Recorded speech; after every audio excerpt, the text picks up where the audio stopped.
प्रणाम रउआ सबके। एक बार फिर से स्वागत बा और आपन चैनल भोजपुरी व्रत कथा में।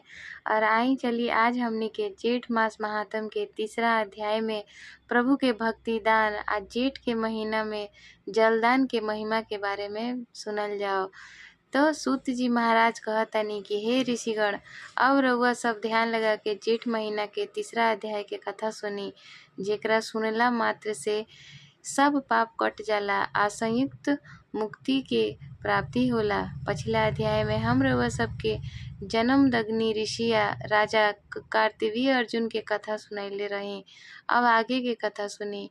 जेठ के महीना में सूर्यदेव एकदम प्रचंड रूप में रहेले। चारों तरफ भयानक घाम आ लू चलेला। ऐसन समय में जौन मनुष्य पियासल राहगीर पशु पक्षी या ब्राह्मण लोगन के शीतल जल पियावेला, ओकरा के संसार में सबसे बड़ पुण्य मिलेला।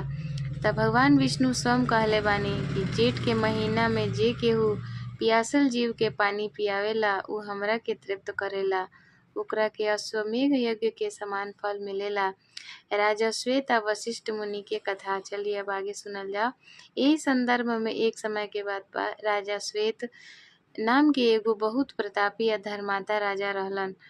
उ अपना पूरा जीवन में खूब दान पुण्य कैले रहले, लेकिन जेठ के महीना में जल दान आ छाता दान करे के बात उनका मन से उतर गईल।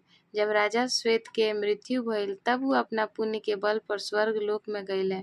स्वर्ग में उनका सब सुख सुविधा त मिलल, लेकिन उनका के हरदम तेज प्यास लागल रहे। उ स्वर्ग के अमृत पियत थक गईलन, लेकिन उनकर प्यास ना बुझल। हम अपना जीवन में कौनो पाप नहीं कैले, राजा हरदम धर्म के रास्ता पर चलनी, फिर भी हमरा के कैसन कष्ट मिलता, हमार प्यास काहे नइखे बुझत।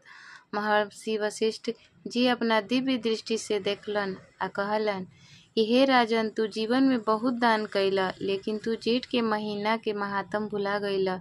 जेठ के भीषण गर्मी में जब धरती तपत रहे तब तू कईयों पियासल लोगन के पानी ना पियवला आ ना ही छाता देला। यही कारण स्वर्ग में रहला के बाद भी तहार कंठ सुखता। राजा श्वेत रोवे लगलन आ उपाय पूछलन। तब वशिष्ठ जी कहनी कि अब एक ही उपाय बा, धरती पर तोहार पुत्र अबही राज करता। तू ओकरा के स्वप्न में जाके कह कि तहरा नाम के से जेठ के महीना में प्याऊ लगवावे, तालाब खुनवावे आ राहगीर लोग के छाता पंखा आ पानी के घड़ा दान करे।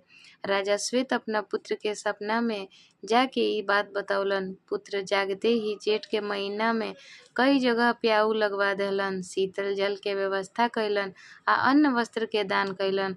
पुत्र के कईल गईल दान